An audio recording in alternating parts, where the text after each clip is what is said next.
ជំរាបសួរសួស្តីអ្នកទាំងអស់គ្នាជួបជាមួយនឹងនាងខ្ញុំ Lyda សាជាថ្មីម្ដងទៀតហើយក៏សូមស្វាគមន៍មកកាន់ភាសាអង់គ្លេសសម្រាប់ថ្ងៃនេះផងដែរនៅក្នុងវីដេអូនេះនាងខ្ញុំបានលើកយកអំពី have to ហើយនិង must មកចែកជូនបងប្អូនទាំងអស់គ្នាហើយយើងនឹងវែងញែកជាមួយគ្នាថា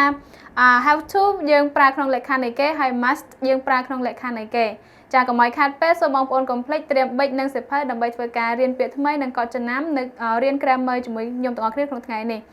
ចាអញ្ចឹងជាដំបូងខ្ញុំសូមមកប្រែពាក្យ have to ជូនមុនចាអញ្ចឹង have to គឺយើងបកប្រែថាការខ្វះការចាំបាច់មានថាយើងអត់ចាំបាច់ធ្វើអ្វីមួយចាយើងមិនត្រូវការចាំបាច់ធ្វើអ្វីមួយនោះទេចំណែក I must គឺយើងបកប្រែថាត្រូវតែគេវាមានន័យនៅក្នុង prohibition មានន័យថាការហាមឃាត់ខុសគ្នាមែនអត់ទី1យើងអត់ចាំបាច់ធ្វើវាទី2យើងស្ថិតនៅក្នុងបម្រាមការហាមឃាត់អូខេតោះឥឡូវយើងទៅមើលឧទាហរណ៍ទាក់ទងនឹង have to មុនដំបូងចាអញ្ចឹងយើងមាន example tomorrow is a holiday we don't have to go to class ចាថ្ងៃស្អែកគឺជាថ្ងៃឈប់សម្រាក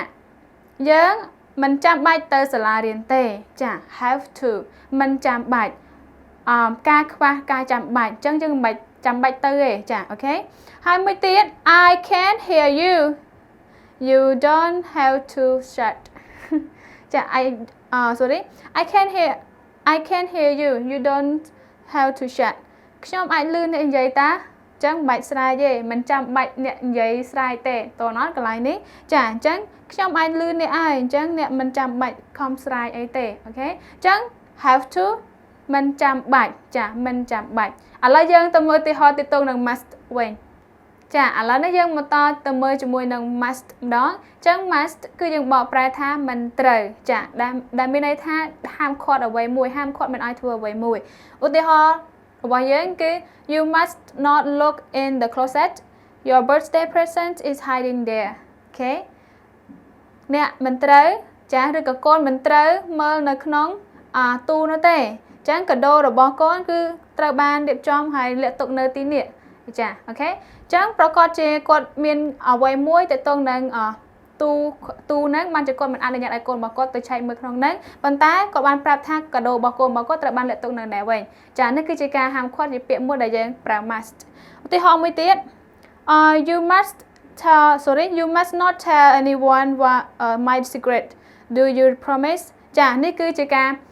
ធ្វើខុសសន្យាជាមួយគ្នាឧទាហរណ៍ថាយើងបាននិយាយរឿងរ៉ាវមួយទៅកាន់អ្នកណាម្នាក់ហើយយើងសូមឲ្យគេនឹងកុំប្រាប់ចាគឺជាបំរាមដែលយើងថាកុំប្រាប់អ្នកណាគេចាអូខេអញ្ចឹងសូមអ្នកកុំប្រាប់ចាអ្នកមិនត្រូវប្រាប់ចាអ្នកមិនត្រូវប្រាប់អ្នកណាម្នាក់ឡើយអំពីភាពអាថ៌កំបាំងរបស់ខ្ញុំឬក៏រឿងរ៉ាវអាថ៌កំបាំងរបស់ខ្ញុំអ្នកសន្យាចាអ្នកសន្យាបានទេចាអូខេអញ្ចឹង must គឺបកប្រែថាមិនត្រូវចាមិនត្រូវហាមឃាត់អូខេចាម្ដងទៀតគឺបងប្អូនអាចប្រើ have to បាននៅក្នុងលក្ខខណ្ឌដែលបងប្អូនមិនចាំបាច់ធ្វើអ្វីមួយទេចាគឺយើងប្រើ have to ហើយបើសិនជាបងប្អូនចង់ប្រើទៅតងនឹងការបំរាមហាមឃាត់ដូចថាមិនត្រូវគឺយើងប្រើ must វិញចឹងចាសម្រាប់វីដេអូរបស់នាងខ្ញុំមានតែប្រព័ន្ធនេះទេរវាង have to ហើយនិង must បើសិនជាបងប្អូនមានសំណួរឬក៏មានចម្ងល់បងប្អូនអាចឆាតសួរនៅក្នុងសរសេរចុះនៅក្នុង comment ហើយនាងខ្ញុំនឹងធ្វើការឆ្លើយតបជូនចឹងនាងខ្ញុំ Lyda ក៏សូមអរគុណបងប្អូនទាំងអស់គ្នាសម្រាប់ការតាមដានវីដេអូនេះរហូតដល់ចប់អរគុណច្រើន God bless you